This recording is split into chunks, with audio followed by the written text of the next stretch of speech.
Hi there and welcome to our 5 Minutes with series. I am delighted today to be joined by Michiel Verhoeven, who is the SAP leader for UK and Ireland.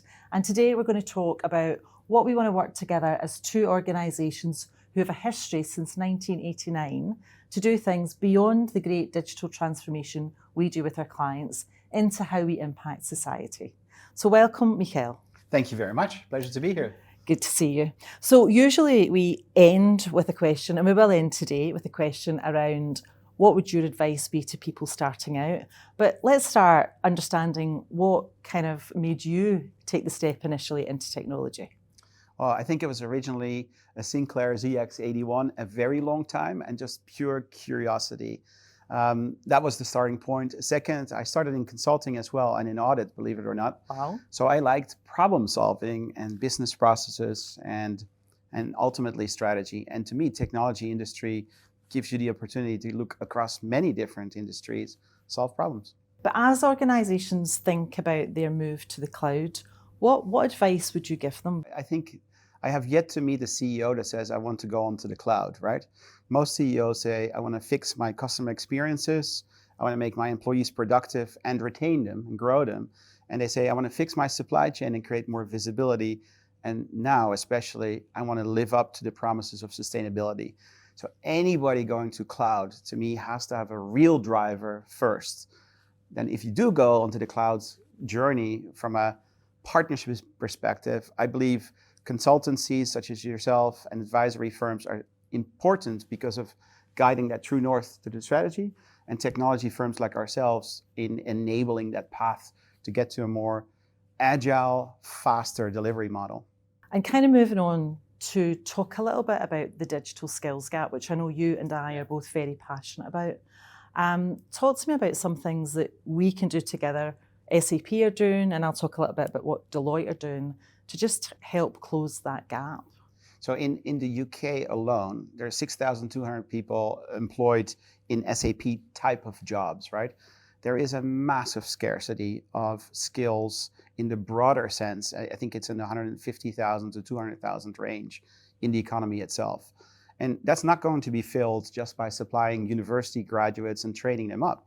So I think apprenticeship programs, as well as a culture of learning in our organizations. I mean, Deloitte does that very well. I believe SAP does that very well. But we need to teach our clients to create learning cultures and embrace continuous change with a growth mindset. I'm really excited by the work we do around our apprenticeships and also our kind of graduate intake as well. And one of the things we've invested in recently is working with a charity called Stepladder. And the focus there is to give Black, Asian, ethnic minorities who identify as disadvantaged the opportunity to pursue a career in technology through coaching and through, to your point, giving just access to some of the tools and the training that we have to allow people just to explore and get a little bit more interested. Also, I think to your point, helping our clients to understand the assets that they have that they could make available more broadly.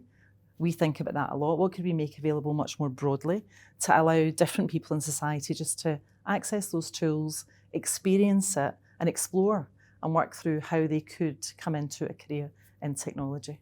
Age should not be a limiter for people to believe that they cannot learn, right?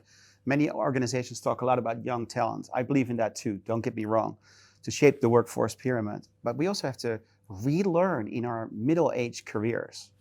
Absolutely. I feel like I'm relearning every single day, which is a good thing. I want to come up onto a topic very close to both of our hearts, which is around sustainability.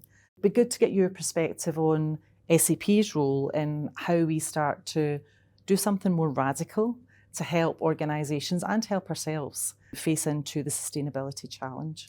So this is a fantastic topic, right? And then I think we're past words and we now need to go really to actions. And I think the mission of profitability and shareholder growth is no longer good enough. It needs to be paired with sustainability. So we talk a lot about profitability and sustainability. And there's really 5 things that we believe enterprises should be doing. The first is define a strategy where you differentiate based on both elements of profitability and sustainability. The second is embed in your processes and in your data the discipline to capture sustainable practices. And third, you should want to capture your carbon footprint and know what your impact is on the climate. And fourth, everybody that designs products or services should think about regenerative and processes and circular economy from the start, not as a consequence of a negative result you had somewhere else. And fifth, it's what we just talked about, is create that continuous learning culture in organizations, because innovation of a diverse organization, as you probably know, is 1.7 times more likely to occur in a diverse organization. So prioritize for people in your supply chains. Yeah. I think the great thing about the sustainability agenda as well is that all of our people are so passionate about it.